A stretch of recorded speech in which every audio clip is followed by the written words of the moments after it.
وبرکاتہ نحمده ونصلي ونسلم على رسوله الكريم اما بعد فاعوذ بالله من الشيطان الرجيم بسم الله الرحمن الرحيم فاسألوا اهل الذكر ان كنتم لا تعلمون صدق الله المولانا العظيم وبلغنا رسوله النبي الامير المختار الكريم ونحن على ذلك لمن الشاهدين والشاكرين والحمد لله رب العالمين پڑھیے الصلاۃ والسلام علیک یا رسول اللہ، الصلاۃ والسلام علیک یا حبیب اللہ، الصلاۃ والسلام علیک یا نبی اللہ، الصلاۃ والسلام علیک یا نور اللہ، صلی اللہ تعالی علیہ وسلم۔ میرے پیارے آقا صلی اللہ تعالیٰ علیہ وسلم کے پیارے دیوانوں، کل کی نشست میں نماز کے شرائط کے تعلق سے کچھ باتیں ہم نے آپ کے سامنے بیان کیا اور آپ نے اسے سنا۔ امید ہے کہ آپ اسے سمجھے بھی ہوں گے اور ذہن میں محفوظ بھی رکھے ہوں گے۔ نماز شروع کرنے سے پہلے جن چیزوں کی ضرورت ہوتی ہے ان کا نام شرط ہے، اور نماز کے اندر جو چیزیں سب سے اہم ہوتی ہیں، بلکہ یوں کہہ لیجئے نماز کے لیے جو بنیاد ہیں، جس پر نماز کی بنیاد قائم ہوتی ہے، انہی کا نام فرض ہے اور انہی کا نام ارکان بھی ہے۔ اب وہ ارکان کتنے ہیں، کون سے ہیں، ان کا مطلب کیا ہے؟ بہت آسان ہے۔ ہر انسان جو نماز پڑھتا ہے وہ کرتا ہے، یہ اور بات ہے کہ پتہ نہیں ہوتا ہے، لیکن کرتا ہر کوئی ہے، وہ کیے بغیر نماز ہو ہی نہیں سکتی ہے۔ تو جس طریقے سے نماز کے 6 شرائط ہیں جو نماز شروع کرنے سے پہلے بالکل لازم ہیں، اسی طریقے سے نماز کے 6 فرائض بھی ہیں جو نماز شروع کرنے کے بعد اور ختم کرنے تک ضروری ہوتے ہیں۔ ان میں سے ایک بھی چھوٹ جائے یا اس میں سے کمی رہ جائے تو نماز بالکل نہیں ہوتی ہے، نماز ٹوٹ جایا کرتی ہے۔ تو نماز کے فرائض کیا ہیں یہ بیان کرتا چلوں کہ نماز کے اندر کل 6 چیزیں فرض ہیں۔ کتنی چیزیں؟ ہم نے آپ سے کہا تھا کہ یہ چیزیں جو ہیں اس کو آپ یاد بھی کر لیں، بڑی اہم چیزیں ہیں۔ یہ ایک دم ابتدائی بچوں کو یاد کرائی جاتی ہیں، جو بچے مکتب میں پڑھتے ہیں یا مدرسوں میں پڑھتے ہیں، ایک دم شروعات کے جو بچے ہوتے ہیں، پہلی کلاس کے بچے، ان کو یہ چیزیں یاد کرائی جاتی ہیں، اور ہم لوگوں کو بھی اسی وقت یاد کرایا گیا الحمدللہ، اور ہمیشہ کے لیے یاد ہو جاتی ہیں، کیونکہ جو چیز یاد کرنے کے بعد آپ کے عمل میں آئے وہ آدمی بھولتا نہیں ہے۔ کچھ چیزیں ہوتی ہیں کہ یاد کیا پھر اس سے کوئی مطلب نہیں ہے تو وہ بھول جائے گا، لیکن سورہ فاتحہ آپ نے یاد کیا لیکن اس کی ضرورت آپ کو پڑھتی رہتی ہے، اس لیے سورہ فاتحہ پانی کی طرح آپ کی زبان پہ جاری ہے۔ اور وہیں پر دوسری صورتیں یاد کریں اور ایک ہفتے نماز میں نہ پڑھیں تو پتہ چلا کہ وہ صورت بھول جاتے ہیں۔ یہ فرق ہوتا ہے جو چیز ہمارے عمل میں آ جائے اور جو عمل میں نہ آئے۔ تو یہ فرائض ہیں، یہ ہمارے عمل میں داخل ہیں، ہماری ذمہ داری ہے کہ اس کو ذہن میں ہمیشہ محفوظ رکھیں۔ نماز میں کل 6 چیزیں ہیں جو فرض ہیں۔ پہلی چیز ہے قیام، اس کا مطلب سمجھاؤں گا، پہلے 6 چیزیں سن لیں۔ پہلی چیز ہے قیام، دوسری چیز ہے قرات، تیسری چیز رکوع، چوتھی چیز سجدہ، پانچویں چیز قعدہ اخیرہ، اور چھٹی چیز خروج بسنوعہ۔ یہ 6 چیزیں ہوئیں، اس کا مطلب الگ الگ سمجھاتا ہوں۔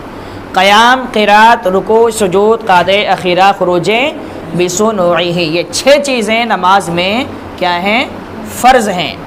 پہلی چیز کے بارے میں فرماتے ہیں قیام فرض ہے، اس کا مطلب ہے کہ کھڑے ہو کر نماز ادا کرنا ضروری ہے۔ کھڑے ہو کر، قیام کا مطلب ہی ہوتا ہے کھڑے ہونا، کھڑے ہو کر نماز ادا کرنا ضروری ہے۔ تو اگر کسی نے بغیر عذر بیٹھ کر نماز پڑھی تو اس کی نماز نہ ہوئی، بغیر عذر۔ شریعت مطہرہ کسی پر ظلم نہیں کرتی ہے، عذر ہے، تکلیف ہے، پریشانی ہے تو شریعت اجازت دیتی ہے، اس کے طریقے ہیں بیٹھنے کے، لیکن کوئی دقت نہیں ہے۔ اور تھوڑی بہت دقت ہے، آدمی کھڑے ہو سکتا ہے پھر بھی بیٹھ کے نماز پڑھ رہا ہے تو بھی نماز نہیں ہوگی۔ اگر کھڑے ہونے کی طاقت ہے، کھڑے ہو کر نماز پڑھنے کی طاقت ہے تو آدمی پر فرض ہے کہ وہ کھڑے ہو کر نماز ادا کرے۔ بلکہ بڑی کتابوں میں تو یہاں تک مذکور ہے ان کتابوں میں کہ اگر آدمی کے اندر اتنی طاقت ہے کہ کھڑے ہو کر صرف اللہ اکبر کہے اور اس کے بعد بیٹھ جائے، اتنی طاقت ہو کہ صرف کھڑے ہو کر اللہ اکبر کہہ سکتا ہے تو اس پر فرض ہے کہ وہ کھڑے ہو کر اللہ اکبر کہہ کے نیت بات کے اس کے بعد بیٹھ کے نماز پڑھے۔ اتنا بھی اس کو کرنا ضروری ہو جائے گا۔ اب اس سے اندازہ ہاں بہت سارے ایسے ہوتے ہیں کہ کھڑے ہو گئے تو وہ بیٹھ نہیں پاتے ہیں، بیٹھنے میں دقت بہت زیادہ ہوتی ہے، یا کسی بھی طرح بیٹھتے ہیں۔ اگر وہ کسی بھی طرح بیٹھ سکتے ہیں تو بلا حرج ان کے لیے ضروری ہے کہ وہ کھڑے ہو کر نماز پڑھیں۔ لیکن اس میں مسئلہ یہ ہے کہ دیکھا یہ جاتا ہے کہ وہ آدمی جو سجدہ کرنے والا ہے، جو نماز پڑھ رہا ہے، وہ سجدہ جب کرتا ہے تو زمین پہ سجدہ کرنے کی طاقت ہے یا نہیں ہے۔ مسئلہ سمجھیے، سجدے کا اور کھڑے ہونے کا رشتہ آپس میں بہت گہرا ہے۔ اگر کوئی انسان ایسا ہے جو زمین پر، جو عام طور پر نارمل طریقے سے سجدہ کرتے ہیں، وہ سجدہ کر سکتا ہے تو اس کو کھڑا ہونا ضروری ہے۔ لیکن اگر وہ زمین پہ سجدہ نہیں کر سکتا، اشارے سے وہ سجدہ کرتا ہے تو پھر وہ کھڑا نہیں ہوگا تو بھی چل جائے گا۔ سمجھ رہے ہیں؟ لیکن کھڑے ہونے کی طاقت ہے تو کھڑا ہو کر ہی پڑھنا چاہیے۔ اب دقت ایسی ہے کہ کھڑے ہونے میں بھی دقت ہے اور سجدہ بالکل نہیں کر پاتا ہے تو اس کے لیے حکم یہ ہے کہ وہ بیٹھ کر اشارے سے نماز ادا کرے گا۔ تو کہتے ہیں کہ اگر بغیر کسی تکلیف کے بیٹھ کر نماز پڑھے تو بالکل نماز نہیں ہوگی، خواہ عورت ہو یا مرد۔ ہاں نفل نماز بیٹھ کر پڑھنا جائز ہے، نفل نماز ہر کسی کے لیے جائز ہے، لیکن اس کا یہ مطلب نہیں ہے کہ جوانی ہے پھر بھی بیٹھ کے نماز پڑھتے رہو۔ بھائی ثواب کے لیے نماز پڑھتے ہیں نا، تو کھڑے ہو کر نفل پڑھنے میں زیادہ ثواب ہے اور بیٹھ کر پڑھنے میں کم ثواب ہے۔ تو اگر ثواب کی نیت سے آدمی پڑھے گا اور اس کی طاقت ہے، صحت ہے، تندرستی ہے، تو وہ تو ثواب حاصل کرنے کے لیے کھڑے ہو کر پڑھے گا۔ ہاں یہ جو نفل کا مسئلہ ہے یہ سب کے لیے بیٹھ کر پڑھے گا، جائز تو ہے لیکن بہرحال کھڑے ہو کر پڑھنا افضل ہے۔ ہاں جو بزرگ لوگ ہیں جن کو تکلیف ہے وہ کھڑے ہو کر کسی طریقے سے فرض سنت پڑھ لیتے ہیں تو ان کے لیے اجازت ہے کہ وہ بیٹھ کے پڑھیں، کوئی حرج نہیں ہے۔ جوان بھی بیٹھ کے پڑھ سکتا ہے، بچہ بھی بیٹھ کے پڑھ سکتا ہے، لیکن بہرحال ثواب میں کمی ضرور آئے گی۔ تو یہ ہوا قیام کا مطلب، پہلا فرض، کہ جس کا مطلب ہے کہ آپ کو، ہم کو، سب کو اگر کوئی تکلیف نہیں ہے تو کھڑے ہو کر نماز ادا کرنا ضروری ہے۔ یہ مسئلہ فرض کے لیے، واجب کے لیے، سنت کے لیے، تینوں نمازوں کے لیے، صرف نفل کے لیے نہیں ہے۔ نفل کے لیے عام اجازت ہے کہ آپ بیٹھ کر چاہیں تو بیٹھ کر بھی پڑھ سکتے ہیں۔ اچھا، دوسرا فرض فرمایا قرات۔ قرات کا مطلب قرآن پڑھنا۔ ہم نماز میں سورہ فاتحہ پڑھتے ہیں اور سورت پڑھتے ہیں۔ سورہ فاتحہ اور جو سورت ہم پڑھتے ہیں یہ واجب ہے، اور مطلقاً قرات کرنا یہ فرض ہے۔ مطلقاً کا مطلب یہ کہ آپ سورہ فاتحہ نہ پڑھیں، سورت نہ پڑھیں، جہاں سے دل میں آیا وہاں سے قرآن پڑھ لیے تو آپ کا فرض ادا ہو جائے گا، لیکن واجب ادا نہیں ہوگا۔ یہ فرض اور واجب کا فرق بتا رہا ہوں۔ ہم جو سورہ فاتحہ پڑھتے ہیں اور سورت پڑھتے ہیں یہ پڑھنا واجب ہے، لیکن پورے قرآن میں سے کہیں سے بھی 3 آیت یا ایک بڑی آیت جو چھوٹی 3 آیتوں کے برابر ہو اس کو پڑھنا یہ فرض ہے۔ کم از کم آپ اپنی نماز کے لیے اتنا پڑھیں گے تبھی آپ کی نماز ہوگی۔ اگر اتنا بھی نہیں پڑھیں تو پھر فرض بھی ادا نہیں ہوگا، نماز بالکل نہیں ہوگی۔ اور اگر اتنا پڑھ لیے تو واجب چھوٹے گا تو، لیکن نماز بہرحال فرض کی ادائیگی ہو جائے گی۔ اب کوئی چاہتا ہے کہ مکمل طریقے سے نماز ہو تو اس کو واجب ادا کرنا ہے، یعنی سورہ فاتحہ بھی پڑھنا ہے اور سورت بھی ملانا ہے۔ تو قرات کا مطلب یہ ہوتا ہے، کہتے ہیں اس کا مطلب یہ ہے کہ فرض کی 2 رکعتوں میں، وطر اور نفل کی ہر رکعت میں قرآن شریف پڑھنا ضروری ہے۔ یہ نہیں کہا کہ سورہ فاتحہ اور سورت پڑھنا ضروری ہے، کیا کہا؟ قرآن شریف پڑھنا ضروری ہے۔ فرض یہ ہے کہ فرض کی پہلی 2 رکعتوں میں، نفل، سنت اور وطر کی ہر رکعت میں قرآن پڑھنا ضروری ہے۔ کہیں سے بھی آپ پڑھ سکتے ہیں جہاں سے آپ کو یاد ہو۔ اب کسی کو سورہ فاتحہ یاد ہے تو وہ سورہ فاتحہ بھی پڑھ سکتا ہے، ایسا نہیں ہے کہ فرض ادا کرنے کے لیے سورہ فاتحہ چھوڑ کے پڑھنا ہے۔ سورہ فاتحہ بھی قرآن کا حصہ ہے۔ اب ہم جب سورہ فاتحہ پڑھتے ہیں، عام طور پر سب کو یاد ہے، تو اس میں مسئلہ کیا ہوتا ہے، جب ہم سورہ فاتحہ پڑھتے ہیں تو ہمارا فرض بھی ادا ہو جاتا ہے اور واجب بھی ایک ساتھ ادا ہو جاتی ہے، دونوں پہ عمل ہوتا ہے۔ اگر کوئی انسان سورہ فاتحہ چھوڑ کے ڈائریکٹ سورہ بقرہ سے شروع کر دے اور 3 آیت پڑھ لے تو فرض تو ادا ہوگا لیکن واجب ادا نہیں ہوگی۔ اسی لیے سورہ فاتحہ کا حکم ہے کہ آپ سورہ فاتحہ پڑھو تاکہ فرض کے ساتھ ساتھ آپ کا واجب بھی ادا ہو جائے اور آپ کی نماز میں کوئی کمی نہ رہ جائے۔ تو اگر کسی نے ان میں قرآن شریف نہ پڑھا تو نماز نہ ہوگی، یعنی فرض کی پہلی 2 رکعت میں، وتر، سنت اور نفل کی ہر رکعت میں اگر کسی نے قرآن پڑھا ہی نہیں، صرف چپ چاپ کھڑے تھے اور رکوع میں چلے گئے تو نماز ہوگی نہیں۔ بہت سارے لوگ کہتے ہیں نا یار ہمیں نہیں آتا، اللہ اللہ کرتے رہو تو بھی نماز ہو جائے گی، ہم تو کھڑے رہتے ہیں سبحان اللہ کہتے رہتے ہیں، اللہ جانتا ہے، نیت جانتا ہے۔ ارے اللہ ہی نیت جانتا ہے، آپ کیا جانتے ہیں؟ بھی تو مسئلہ ہے، اللہ تو سب کچھ جانتا ہے، لیکن اس نے آپ کو بھی جاننے کے لیے، ہم کو بھی جاننے کے لیے تو حکم دیا ہے کہ سیکھو۔ ہم سیکھتے نہیں ہیں اور سب اللہ کے بھروسے چھوڑ دیتے ہیں کہ جو دل میں آئے کر لو، اللہ معاف کرنے والا ہے۔ نہیں، ایسا نہیں ہے۔ اگر کوئی نماز پڑھتا ہے اور قرات نہیں کرتا، یعنی قرآن کی تلاوت نہیں کرتا، سورہ فاتحہ نہیں پڑھتا، سورت نہیں پڑھتا، تو وہ ایک نہیں ہزاروں رکعتیں پڑھ لے، اس کی ایک بھی نماز نہیں ہوگی۔ ہزاروں رکعتیں پڑھے گا تو بھی نماز نہیں ہوگی۔ اب آپ اس سے اندازہ لگا سکتے ہیں بہت سارے مسلمان ایسے ہیں، بہت سارے جو بالکل قرآن پڑھنا جانتے ہی نہیں ہیں، بالکل نہیں جانتے، یہاں تک کہ انہیں سورہ فاتحہ بھی نہیں یاد ہے۔ جوانوں کی بات کر رہا ہوں، 2 4 بچوں کے باپ ہیں، ان کی بات کر رہا ہوں۔ سامنا ہوتا ہے تو سمجھ میں آتا ہے کہ سورہ فاتحہ بھی نہیں یاد ہے۔ اب بتاؤ ان کی ایک بھی نماز اتنی عمر میں ہوئی ہوگی؟ نہیں ہوئی ہوگی۔ وہ اپنے تصور میں بھلے سے نمازی بن جائیں لیکن اللہ کے نزدیک وہ نمازی نہیں ہے، اسلام کے نزدیک وہ نمازی نہیں، اس کی نماز ہوگی نہیں۔ تو نمازی کا مطلب کیا ہوتا ہے؟ اب ایسا ہو کہ کچھ بھی نماز میں نہ پڑھیں اور رکوع سجدہ کرتے رہیں، کھڑے رہیں، ہر رکوع میں جائیں تو بھی سبحان اللہ، قرات اور قیام میں جائیں تو بھی سبحان اللہ، سجدے میں جائیں تو بھی سبحان اللہ، 1,00,000 مرتبہ بھی کوئی سبحان اللہ پڑھ لے گا تو 1 رکعت بھی اس کی نہیں ہوگی۔ یہ بات ہمیشہ ذہن میں رکھیں۔ تو 2 فرض ہوئے، ایک پہلا کی قیام، دوسرا قرات، اور تیسرا کہتے ہیں رکوع۔ قیام، قرات، رکوع۔ اب رکوع بہت آسان ہے جو ہر کوئی کرتا ہے۔ رکوع کے بارے میں فرماتے ہیں رکوع کا ادنا درجہ، کم سے کم رکوع ادا کرنے کے لیے یہ طریقہ ہے کہ ہاتھ گھٹنے تک پہنچ جائیں۔ آپ کو کم سے کم اتنا جھکنا ہے کہ آپ کے دونوں ہاتھ آپ کے گھٹنے تک پہنچ جائیں، لیکن یہ فرض ہوا۔ سنت یہ ہے اور پورا رکوع یہ ہے کہ پیٹھ سیدھی بچھا دے اور سر پیٹھ کے برابر رکھے، اونچا نیچا نہ رکھے، یہ سنت طریقہ ہے۔ ہاتھ آپ کے گھٹنے تک پہنچ گئے، آپ اتنا جھکے کہ ہاتھ کو گھٹنے تک پہنچا دیا تو فرض تو ادا ہو گیا، لیکن سنت پر عمل کرنے کے لیے، واجب پر عمل کرنے کے لیے ضروری ہے کہ آپ کی پیٹھ اتنا جھکیں کہ پیٹھ بالکل سیدھی ہونی چاہیے اور سر اور پیٹھ برابر ہو جانا چاہیے۔ یہ رکوع کا طریقہ ہے۔ اس کے بعد مسئلہ آتا ہے سجدے کی۔ 3 فرض ہو گئے، چوتھا فرض کیا ہے؟ سجدہ۔ سجدے کے بارے میں فرماتے ہیں پیشانی زمین پر جمنا سجدے کی حقیقت ہے۔ کیا؟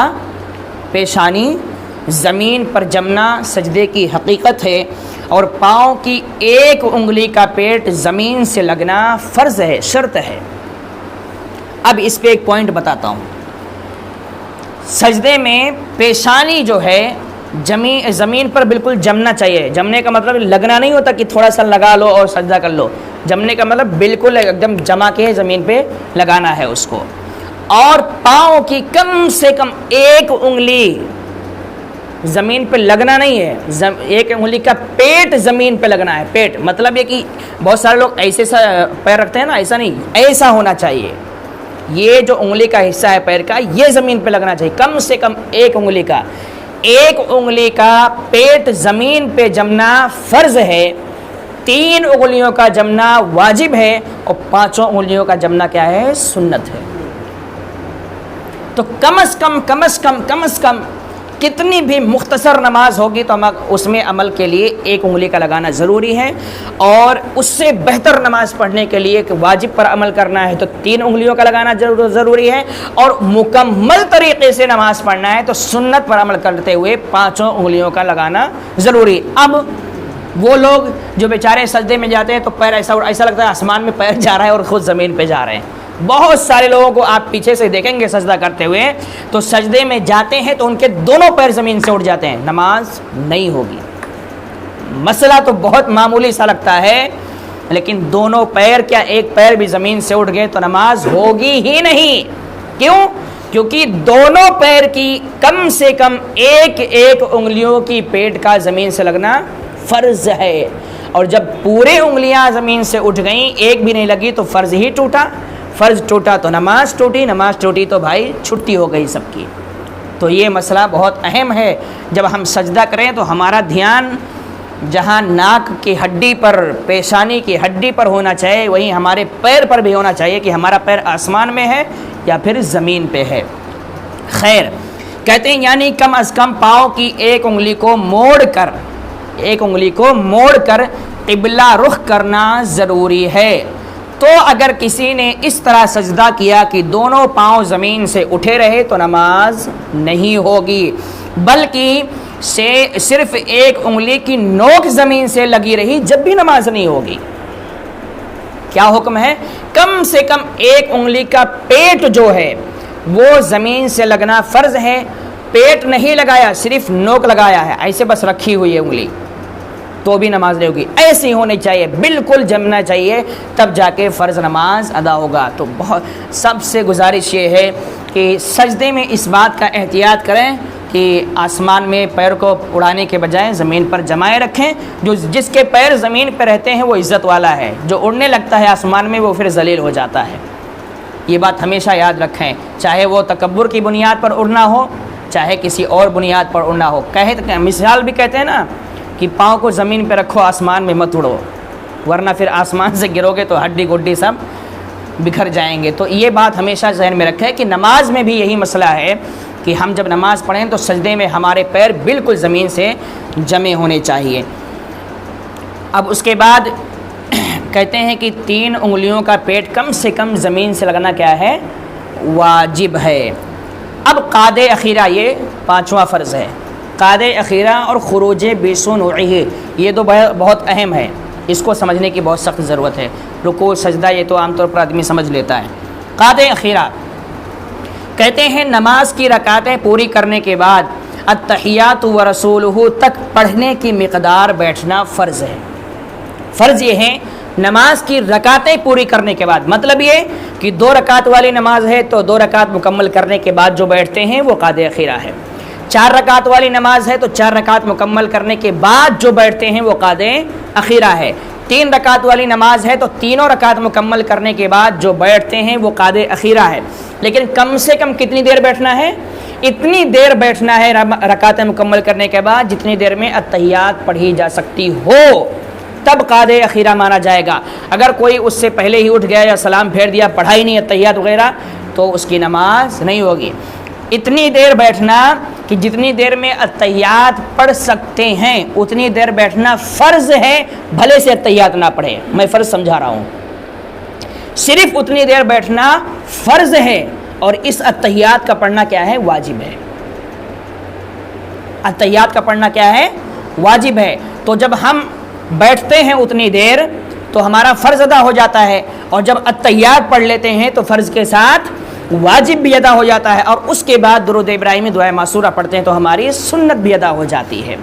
تو اسی کا مطلب ہے کہ ہر چیز کا احتیاط کرو تو آپ کی نماز کا مکمل طریقہ ہوتا ہے. یہ چیزیں بیان کرنے کے بعد انشاءاللہ میں آپ کے سامنے نماز کا مکمل طریقہ کیا ہے کس طریقے سے نماز پڑھی جائے گی وہ بھی بیان کروں گا. تو یہ ہے قاد اخیرہ جس کا مطلب یہ تھا کہ نماز کی ساری رکعتیں جب مکمل ہو جائیں تو اس کے بعد جو بیٹھتے ہیں اس میں کم سے کم اتنی دیر بیٹھنا چاہیے کہ جتنی دیر میں ہم اور آپ التحیات پڑھ سکتے ہوں. یہ اتنا فرض ہے. باقی اور سارے کام کیا ہیں؟ واجب ہیں اور سنت ہیں. خروج بسنوعہ یہ نام بھی بڑا عجیب ہے اور اس کا مطلب بہت آسان ہے. لیکن نام بولنے میں تو الفاظ سخت ہیں لیکن مطلب بہت آسان. کہتے ہیں قاد اخیرہ کے بعد نماز کو توڑ دینے والا کوئی کام قصدن کرنے کو خروج بسنوعہ کہتے ہیں. لیکن سلام کے علاوہ کوئی دوسرا نماز کو توڑنے والا کام قصدن پایا گیا تو نماز کا دوبارہ پڑھنا واجب ہے. کہتے ہیں قاد اخیرہ ہو گیا، ہم نے قاد اخیرہ ذہن میں رکھے، التحیات پڑھنے کی مقدار تک بیٹھنا یہ قاد اخیرہ ہے۔ اس کے بعد نماز سے باہر نکلنے کے لیے، یعنی نماز مکمل کرنے کی وجہ سے آدمی کچھ بھی کہہ کے نماز کو توڑ دے، سبحان اللہ فرض ادا ہو جائے گا، اللہ اکبر فرض ادا ہو جائے گا، لا الہ الا اللہ محمد رسول اللہ فرض ادا ہو جائے گا۔ لیکن نماز سے صحیح طریقے سے نکلنے کے لیے کیا کہا؟ السلام علیکم ورحمۃ اللہ۔ اگر اس کے علاوہ کوئی جملہ کہہ کر کوئی نماز سے فارغ ہوتا ہے تو اس کو اس نماز کا دوبارہ پڑھنا واجب ہو جاتا ہے۔ کیا ہے؟ فرض تو ادا ہو جائے گا، آپ کوئی دوسرا جملہ بول کر نماز سے باہر ہو جائیں گے، فارغ ہو جائیں گے، فرض تو ادا ہو جائے گا، لیکن آپ کا واجب ادا نہیں ہوگا۔ اب واجب کی ادائیگی کے لیے ضروری ہے کہ سلام کے ذریعے ہی آپ کو نماز ختم کرنا ہے۔ اب کوئی چاہتا ہے کہ اس کی نماز صحیح طریقے سے ہو تو اس کو السلام علیکم ورحمۃ اللہ کہہ کر ہی نماز کو مکمل کرنا ہے۔ یہ ہوئے نماز کے فرائض جو 6 تھے۔ اب واجبات بھی 5 سے 10 منٹ میں بیان کر دیتا ہوں جلدی۔ نماز میں جتنی چیزیں واجب ہیں غور سے سنیں، یاد کرنا ہے تو آپ کو اس کے لیے الگ سے ٹائم دینا پڑے گا، لیکن سمجھانے کی مقصد سے میں بیان کر رہا ہوں۔ کہتے ہیں کہ نماز میں سب سے پہلے جو چیز واجب ہے وہ تکبیر تحریمہ میں لفظ اللہ اکبر کہنا، جو ہم نیت باندھتے ہیں اس نیت کو تکبیر تحریمہ کہتے ہیں۔ تو اس میں اللہ اکبر کہہ کر ہی نیت باندھنا یہ واجب ہے۔ کوئی سبحان اللہ بھی کہہ سکتا ہے لیکن واجب کے خلاف کام ہوگا، نیت تو اس کی بچ جائے گی، یا وہ کہہ سکتا ہے اللہ العظیم کہہ کر بھی باندھ سکتا ہے، لیکن بہرحال واجب کے خلاف یہ کام ہوگا۔ واجب کی ادائیگی کے لیے ضروری ہے کہ اللہ اکبر کہہ کر ہی نیت باندھے گا۔ کہتے ہیں الحمد پڑھنا یعنی سورہ فاتحہ پڑھنا یہ بھی نماز میں واجب ہے۔ فرض کی 2 پہلی رکعتوں میں، سنت، نفل اور وتر کی ہر رکعت میں الحمد کے ساتھ سورت یا چھوٹی 3 آیات ملانا کہتے ہیں کہ الحمد پڑھنا یہ الگ واجب ہے، اور الحمد کے ساتھ قرآن کی کوئی سورت یا کم سے کم اتنی آیتیں، چھوٹی 3 آیتیں پڑھنا جو بڑی 1 آیت کے برابر ہو، یا بڑی 1 آیت پڑھنا جو چھوٹی 3 آیتوں کے برابر ہو، یہ اتنا کرنا واجب ہے۔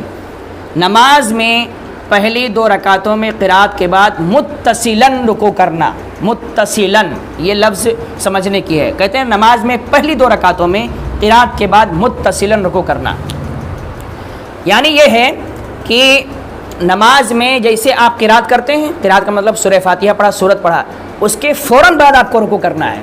ایسا نہ ہو کہ وہاں پہ کچھ بیچ میں رک کر اور پڑھنے لگ جائیں، کوئی وظیفہ نہیں ہے، کوئی چیز نہیں، فوراً کسی چیز کا انتظار نہیں کرنا ہے۔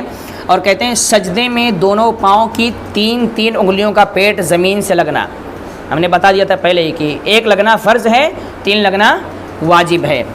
دونوں سجدوں کے درمیان کوئی رکن فاصل نہ ہونا، دونوں سجدوں کے درمیان، ہر رکعت میں 2 سجدے ہوتے ہیں۔ اب دونوں سجدوں کے بیچ میں آدمی کوئی حرکت کر بیٹھا جو 3 تسبیح کی مقدار ہو جائے، 3 تسبیح کی مقدار۔ رکن فاصل کا مطلب کہ دونوں میں کوئی جدائیگی پیدا کر دے، کوئی بھی کام ہو وہ، ہاں اس کے لیے وظیفے بتائے گئے، اللہم اغفر لی ورحمنی، اللہم ارزقنی، الگ الگ۔ لیکن اب کوئی اتنا لمبا وظیفہ پڑھنے لگا کہ پتہ چلا کہ وہ 1 منٹ تک دونوں سجدوں کے بیچ میں وظیفہ پڑھ رہا ہے، تو پھر دونوں سجدوں کا تعلق ختم ہو جائے گا اور واجب کی مخالفت ہو جائے گی، وہ نماز پھر سے پڑھنا واجب ہو جائے گا۔ قوما تعدیل ارکان کہتے ہیں۔ تعدیل ارکان کا مطلب یہ ہوتا ہے کہ ایک رکن کے بعد دوسرے رکن کو فوراً کرنا چاہیے، سمجھ رہے نا، ایک کام کے بعد دوسرے کام کو فوراً کرنا چاہیے۔ اور قوما یعنی رکوع سے سیدھا کھڑا ہونا۔ قوما کا مطلب ہوتا ہے ہم قرات کرتے ہیں، قرات کر کے رکوع میں ساتھ جائیں، اور رکوع سے جو ہم فوراً کھڑے ہوتے ہیں اس میں بالکل مکمل سیدھا کھڑا ہونا چاہیے، سمجھ رہے ہیں، سیدھا کھڑا ہونا کیا ہے، یہ واجب ہے۔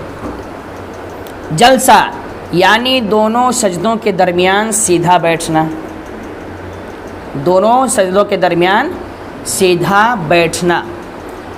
2 سجدے جو ہم کرتے ہیں، ایک سجدہ کرنے کے بعد بیٹھتے ہیں پھر دوسرا سجدہ کرتے ہیں، تو اب کوئی اتنا جلدی کر رہا ہے بیچارہ کہ پہلے سجدے سے اٹھا بھی نہیں برابر اور پھر دوسرے میں چلا گیا تو یہ واجب کے خلاف ہے، نماز واجب کے خلاف ہوگی۔ پہلے سجدے کے بعد اتنا آرام سے بیٹھنا ہے کہ آپ مکمل، جس کو سیدھا بیٹھنا بولتے ہیں، ویسا بیٹھنا ہو جائے، اس کے بعد دوسرا سجدہ کرنا ہے۔ اب اس بیچ میں چاہے کوئی کچھ پڑھے یا نہ پڑھے اس سے مطلب نہیں ہے، لیکن بہرحال دونوں سجدوں کے بیچ میں سیدھے طریقے سے بیٹھنا ضروری ہے۔ کہتے ہیں کہ قعدہ اولیٰ میں تشہد کے بعد کچھ نہ پڑھنا۔ قعدہ اولیٰ مطلب یہ کہ 4 رکعت یا 3 رکعت والی نماز میں جو 2 رکعت پہ بیٹھتے ہیں اس کو قعدہ اولیٰ کہتے ہیں۔ 2 رکعت والی میں تو قعدہ اولیٰ ہے ہی نہیں کیونکہ وہ اخیرہ ہی ہے۔ 4 رکعت اور 3 رکعت والی نماز میں جو ہم 2 رکعت پہ بیٹھے ہیں اس کو قعدہ اولیٰ کہتے ہیں۔ اس میں صرف التحیات پڑھنا ہے، التحیات کے بعد کچھ بھی نہیں پڑھنا۔ اگر کچھ پڑھے گا تو واجب کی مخالفت ہو جائے گی۔ ہر قعدے میں پورا تشہد پڑھنا، ہر قعدے میں، قعدہ اولیٰ ہو چاہے قعدہ اخیرہ ہو، دونوں میں پورا تشہد یعنی پوری التحیات پڑھنا واجب ہے۔ لفظ سلام 2 بار کہنا، السلام علیکم ورحمۃ اللہ، السلام علیکم ورحمۃ اللہ۔ جو نماز سے فارغ ہوتے ہیں اس کے لیے 2 مرتبہ سلام کہنا ہے۔ وطر میں دعائے قنوت پڑھنا یہ بھی واجب ہے۔ تکبیر قنوت، عیدین کی 6 تکبیریں، دیکھیے عیدین میں یہ وطر میں دعائے قنوت پڑھنا یہ واجب ہے، لیکن انہوں نے کہا تکبیر قنوت، اس کا مطلب کیا ہے؟ تکبیر قنوت کا مطلب یہ ہے کہ وطر کی نماز میں آپ دیکھتے ہیں کہ تیسری رکعت میں سورت اور سورہ فاتحہ اور سورت پڑھنے کے بعد اللہ اکبر کہہ کے نیت باندھتے ہیں، تو یہ جو نیت ہوتی ہے یہ قنوت کی نیت ہوتی ہے، قنوت کی تکبیر، اسی کو کہتے ہیں تکبیر قنوت۔ تو یہ بھی اس نماز میں ضروری ہے، واجب ہے۔ کوئی نہیں کیا اور یوں ہی نماز ادا کر لیا تو کم سے کم سد سو لازم آئے گا، سد سو بھی نہیں کیا تو اس کی نماز ہی واجب کے خلاف ہو جائے گی۔ کہتے ہیں عیدین کی 6 تکبیریں، جو 6 زائد تکبیریں عید کی نماز میں ہیں وہ بھی واجب ہیں کہنا۔ عیدین کی دوسری رکعت کی تکبیر رکوع جو ہے، عیدین کی دوسری رکعت کی تکبیر رکوع یعنی دوسری رکعت میں سورہ فاتحہ اور سورت کے بعد 3 تکبیر کہی جاتی ہے، پھر رکوع میں جایا جاتا ہے نا، تو کہتے ہیں وہ بھی کیا ہے؟ واجب ہے۔ اور اس کے ساتھ پہلی رکعت میں جو 3 تکبیر ایکسٹرا کہی جاتی ہے، 6 رکعتیں جو ہیں، جو 6 تکبیریں ہیں، یہ ساری کی ساری کیا ہیں؟ واجب ہیں۔ اور اس تکبیر کے لیے لفظ اللہ اکبر کہنا، یہ 6 تکبیریں جو نماز میں کہی جاتی ہیں عید کی نماز میں، اس میں اللہ اکبر کہنا بھی کیا ہے؟ واجب ہے۔ ہر جہری نماز میں امام کو جہر سے تلاوت کرنا، ظاہر سی بات ہے جو نمازیں بلند آواز سے پڑھنے کی ہیں امام پر ضروری ہے کہ وہ بلند آواز سے پڑھے، جو آہستہ پڑھنے کی ہیں ضروری ہے کہ آہستہ پڑھے۔ ہر واجب اور فرض کا اس کی جگہ پر ہونا، واجب کا جو مقام ہے اس کو وہیں پر ادا کرنا، فرض کا جو مقام ہے اس کو وہیں پر ادا کرنا۔ اب کوئی بیچارہ رکوع سے پہلے سجدہ کر رہا ہے اور سجدے سے پہلے رکوع کر رہا ہے تو یہ واجب کی مخالفت ہو جائے گی اور نماز پھر سے پڑھنا واجب ہو جائے گا۔ رکوع کا ہر رکعت میں ایک ہی بار ہونا، یعنی ایک ہی رکوع کرنا ہے، 2 سجدے کرنا ہے، یہ سب واجب ہے۔ دوسری سے پہلے قعدہ نہ کرنا، یعنی 2 سجدے جو ہم کرتے ہیں اس سے پہلے دونوں سجدوں کے بیچ میں ہمیں اتنا لمبا نہیں بیٹھنا چاہیے جس کو قعدہ کہتے ہیں، ٹھیک ہے؟ کافی ڈیٹیل ہے اس لیے میں مختصر بیان کرتا جا رہا ہوں۔ 4 رکعت والی نماز میں تیسری پر قعدہ نہ ہونا، جیسے 4 رکعت والی ہم نماز پڑھ رہے ہیں تو اس میں تیسری رکعت میں نہیں بیٹھ سکتے، اگر کوئی تیسری رکعت پہ بیٹھے گا تو اس پر سجدہ سو لازم آ جائے گا۔ آیت سجدہ پڑھی تو سجدے تلاوت کرنا، نماز میں آیت سجدے کی تلاوت کر دیا تو وہاں پر نماز ہی میں اس کو وہاں پر آیت سجدہ کرنا پڑے گا۔ اور سہو ہو تو سجدے سہو کرنا، کوئی غلطی ہو جائے، واجب چھوٹ جائے تو سجدے سہو کر کے نماز کو مکمل کرنا۔ فرض یا 2 واجب یا واجب فرض کے درمیان 3 تسبیح کی مقدار وقفہ نہ ہونا۔ ہم نے بتایا نا کہ ایک کام کو ایک بعد دوسرے کام کو فوراً کرنا، ایسا نہ ہو کہ اتنا دیر آپ رک جائیں کہ 3 مرتبہ تسبیح کہہ سکیں تو پھر واجب کی مخالفت ہو جائے گی اور دوبارہ پڑھنا واجب ہو جائے گا۔ امام جب قرات کرے مقتدی کا خاموش رہنا اور سوا قرات تمام واجبات میں امام کی مطابقت کرنا، یہ مقتدیوں کے لیے بہت اہم ہے۔